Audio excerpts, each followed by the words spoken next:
Where does the science of reading go from here? An answer. Maybe. Hopefully. This week was kind of a milestone for me personally, and hopefully for those who are looking for an answer to that question. It's nowhere near the milestone I thought we'd be at by now. For 5 years now, we've been grinding away at a vision that I thought would go a lot faster. Hit some technical snags, plus lots of my own just limitations as a programmer and as a fundraiser, I guess. But we're getting there still. The vision is grinding forward. It's a lot bigger than I imagined. It keeps getting bigger. The vision, that is, keeps getting bigger.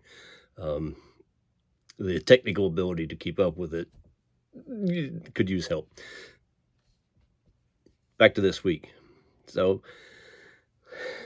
it might not totally make sense. Hold on, please. It's worth it. What I did, very small thing, I released to the website, the service, GitHub, which you probably don't know anything about if you're in a teacher or an instructor of teachers. I hope you will, because the answer to Mark's question,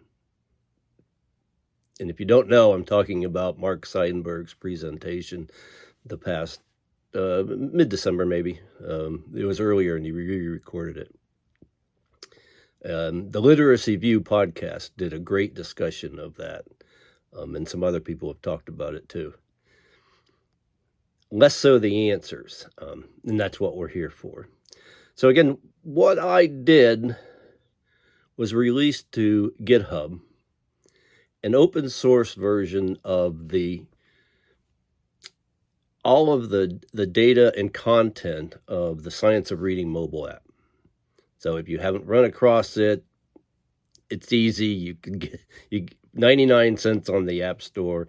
If that breaks you, ping me and I'll get you a beta version earlier and you can help me test it. I won't guarantee it's as good a quality, or it might be better, who knows. But we did release an open source version of the content. Okay, so that's in a database. It's going to look a little funny to you. But what that means is anybody who wants to use that content for whatever purpose, say they wanted to put it on a website or make a copy, do a different app, it's there and they can work with that.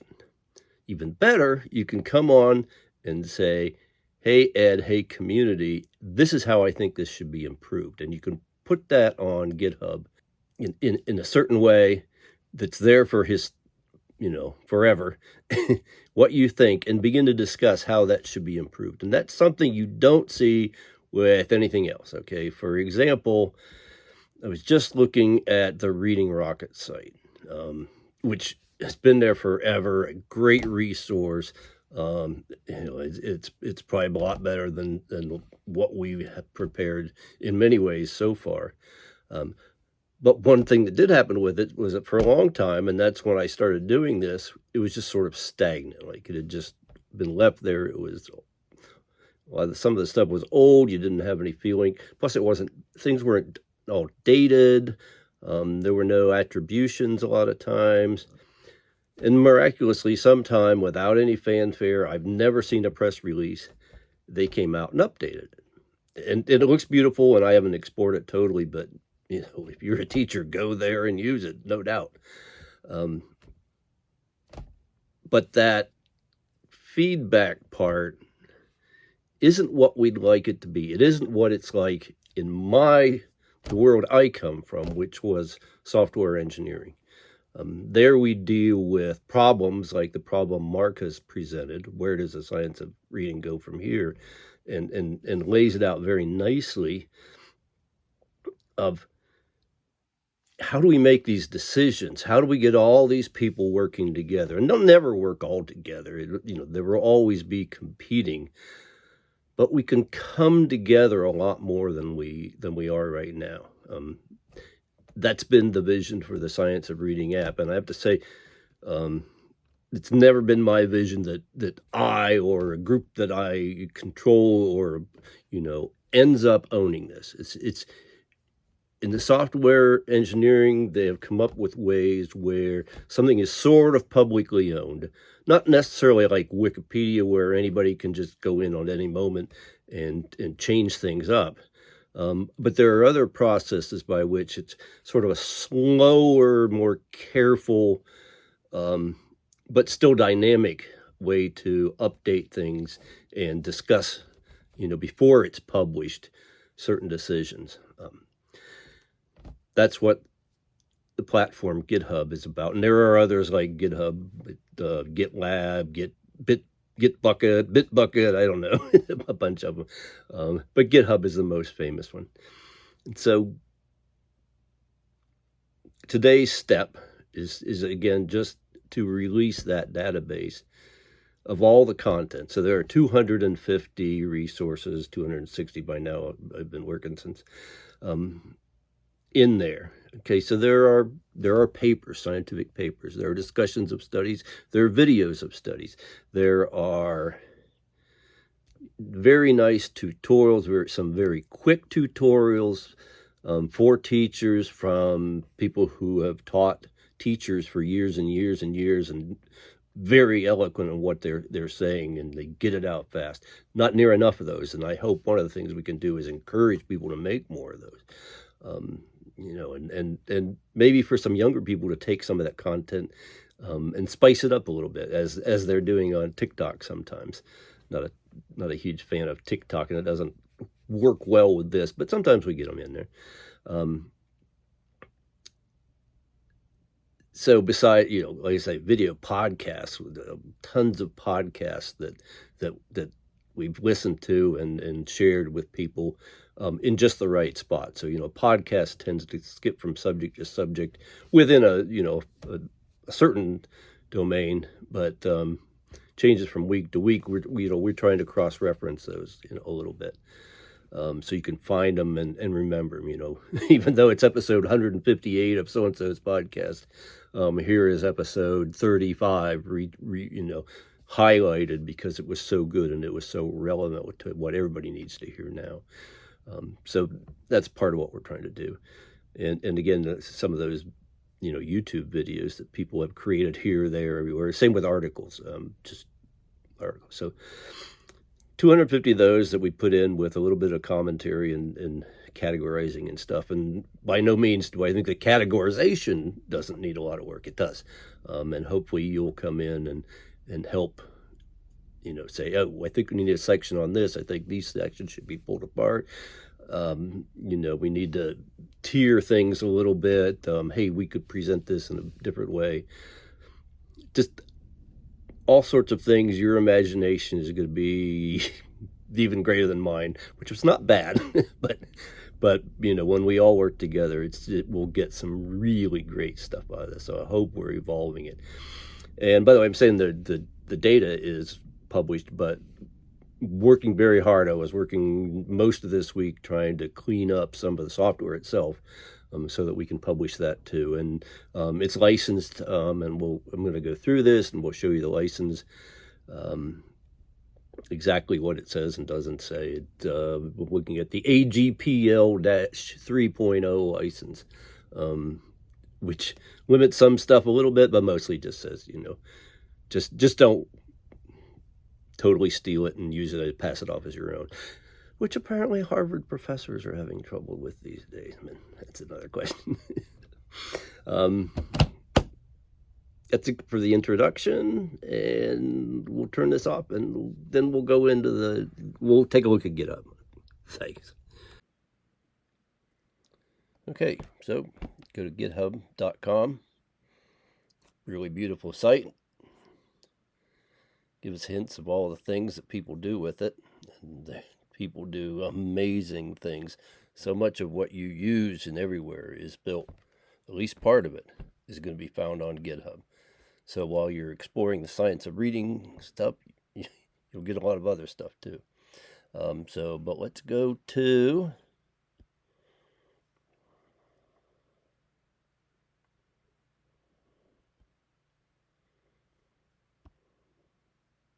There we go. Science of Reading SOR content underscore.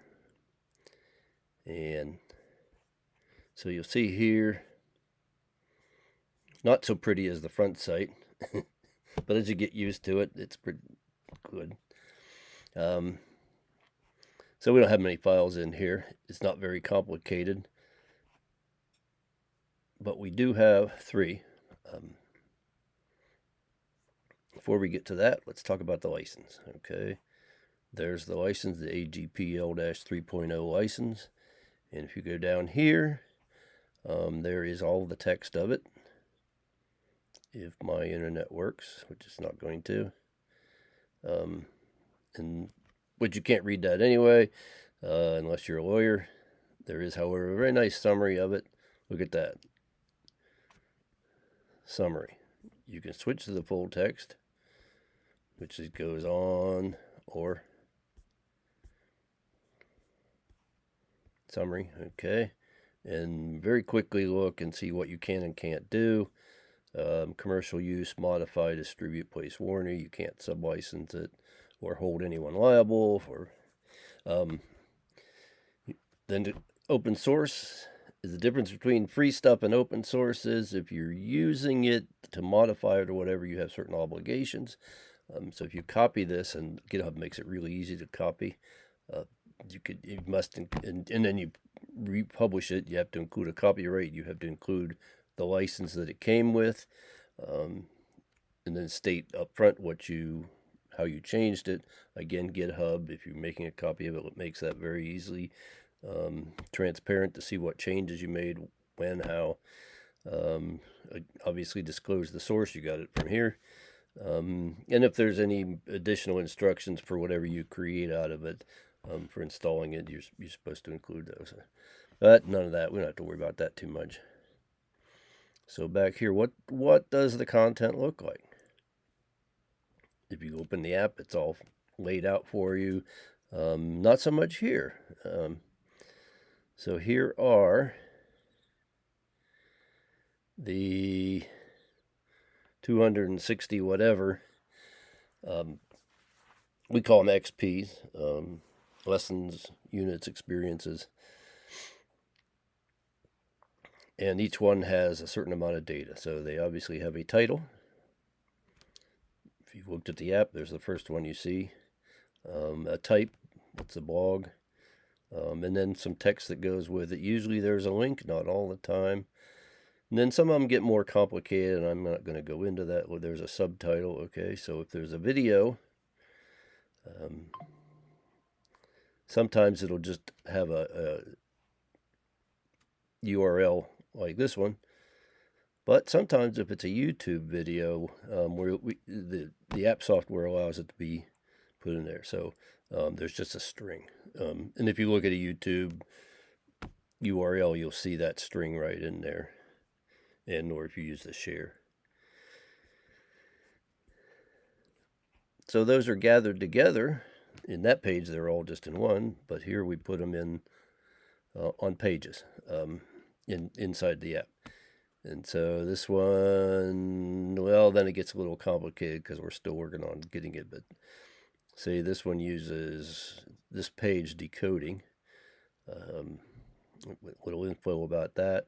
And then 1, 2, 3, 4, 5, 6, 7 that it uses. And in this is what we've been working on, trying to get things ready, the software ready for you guys. Adding sections so that a page can have different sections. And in this case, the one about dyslexia has one about dyslexia, actually, and about DLDs, developmental language disorders. So that makes it easier for us to break down content inside of there. And again, your purpose may only come here to say add something. You don't have to go into all of that, but you may want to say, well, change, this. Say this was not, you don't believe that this statement was right. And you could just suggest a better statement or a better way of writing it, right? And any kind of suggestions whatsoever you put. Well then, so how do you actually make suggestions? Well, Here we go, the Issues tab. Okay, issues, open. No open issues. Yay! How about closed issues?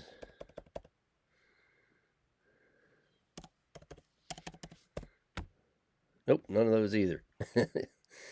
So you could create a new issue. Oh, we're not logged in. That's why. Okay. So I am already have an account. It will ask me to sign in. Now it's going to say, oh, check on your phone.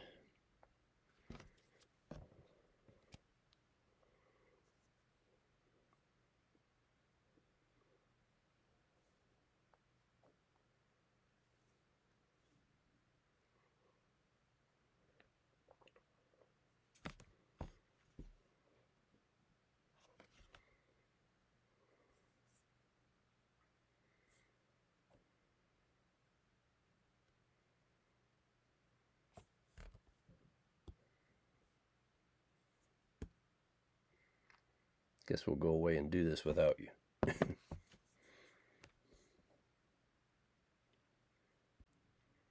Okay, don't know why that goofed up, because when I went through it again, it was real simple. I just had to click on my phone, say accept, and we were back in. So I wanted to add an issue, new issue. Okay. Let's say add presentation from Mark Seidenberg on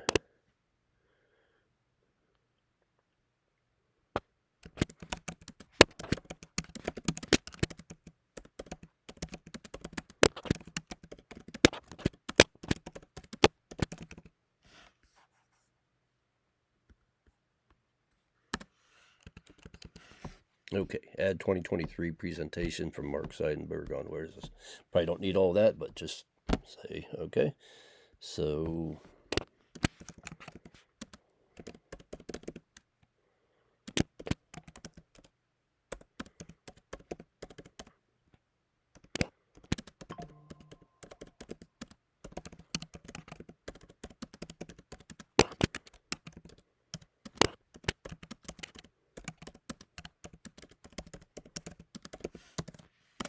okay, and we'll just grab, what the heck, there's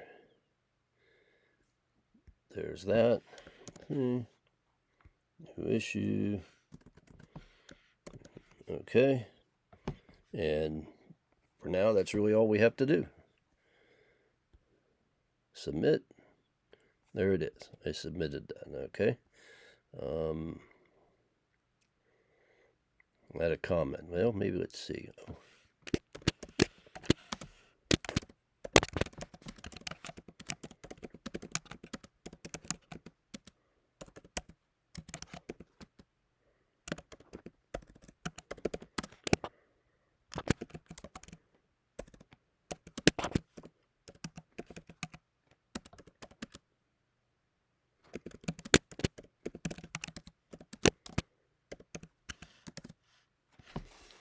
And just put that in there. Okay. So that's it. That's all we need to do. If you want to get fancy, you can go ahead and edit it. Won't go too long here, but we'll say, make that bold, and we can make that a list or a heading or attach something, all that stuff. So, okay. What we want. Won't worry about that. And that's it. Done. There's our issues. There's one issue. And somebody, then we start to handle them.